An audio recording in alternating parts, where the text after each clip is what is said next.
Okay, hi. What have we just accomplished? Well, we wanted to refute the claim that the average lifespan of the tire is 20,000, and we performed a test, and we came up with this number 19,788, for which we claimed that approximately if uh, the sample mean from 60 samples is less than this number, 19,788, then there is at most a 0.05 probability that that we would be wrong to claim that mu is less than 20,000. That's what it says. Now, you notice there's a couple approximations. So before we get too excited, you have to keep in mind the central limit theorem approximation that y bar is actually normal. And also, we used, if you remember, we used the s squared from the sample to as the variance of the population. So that's interesting too, right? It's sample mean and the mean independent if in a normal population. So it seems like s squared's a population. S squared over n would be a good estimate here. So it's sort of the best you can do. Okay, but anyway, we're here.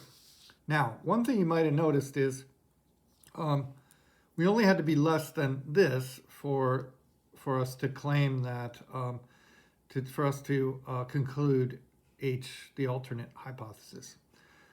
And we actually had 19,250 was our sample mean, which is much less than this. So even if we made the test a more strict test, we would probably still reject the null hypothesis. So this is the idea of a p-value. So to start, we had the equation. Remember, we had the equation, recall. So recall when we were solving for k,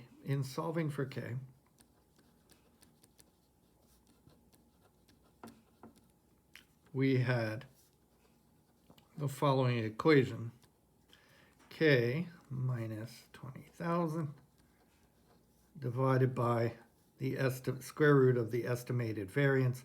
I think I brought this down here and this came up here like that. We wanted this equal to Q norm of 0.05, but let's just write alpha here. And if I solve for k now, I get k should be equal to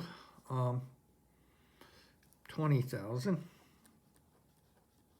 plus Q norm alpha times 1,000 over the square root of 60.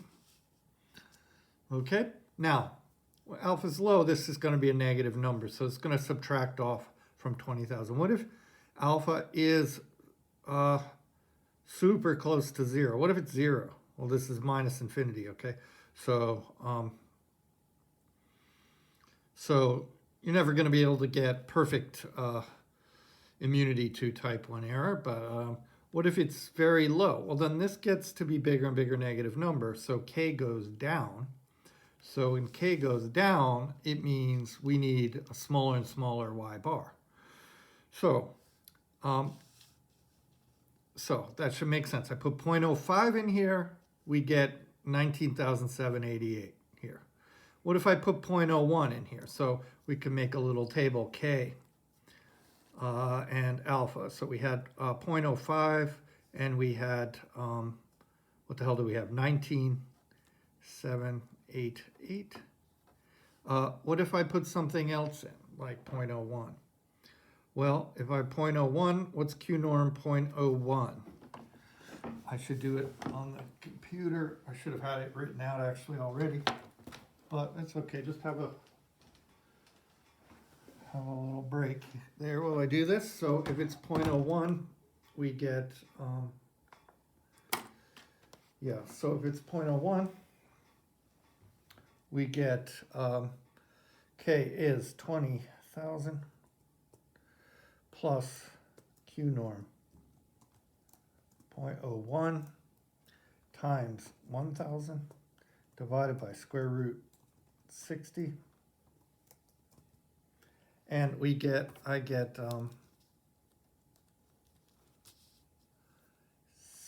19, basically 19,700 exactly. What if I had 0.005? What do I get? I will just change one thing here to 0.005. I get 19,667.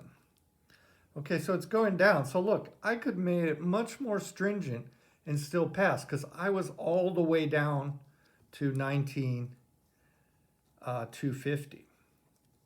Now, if I go backwards and solve for alpha here, which I can do, these are invertible, right? I can solve for alpha by putting k in here.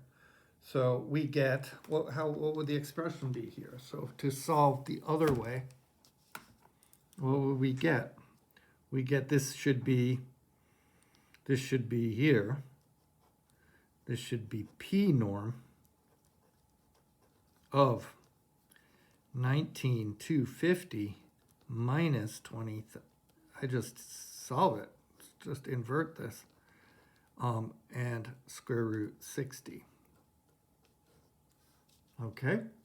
Well, let's do it actually. So if you can plug that in, we get P norm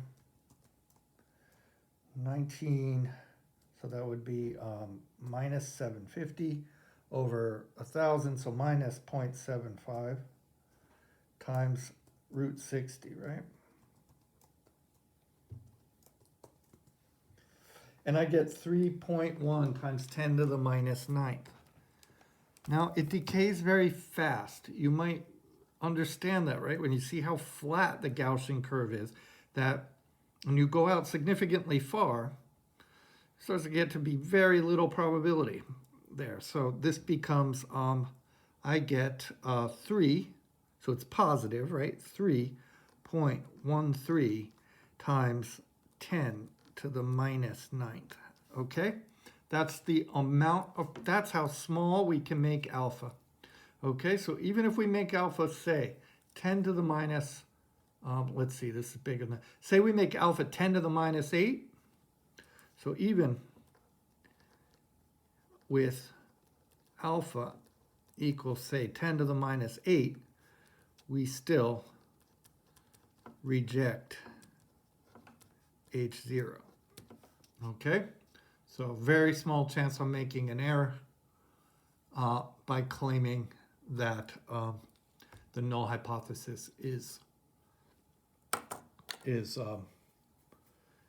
false if it's not. Okay, so if H0 is 20, if mu is 20,000 or bigger, okay, with this number here and accepting these approximations up here, very unlikely that that's going to happen, that I'm going to get this number. Okay, so you know, if you do get something like that, you may want to go back and reconsider some of the assumptions we made, such as the size of the sample, you know, supporting the central limit theorem, the normality. Okay, that's going to do it for this. We'll do another example, one more example, I think, from this section. Okay.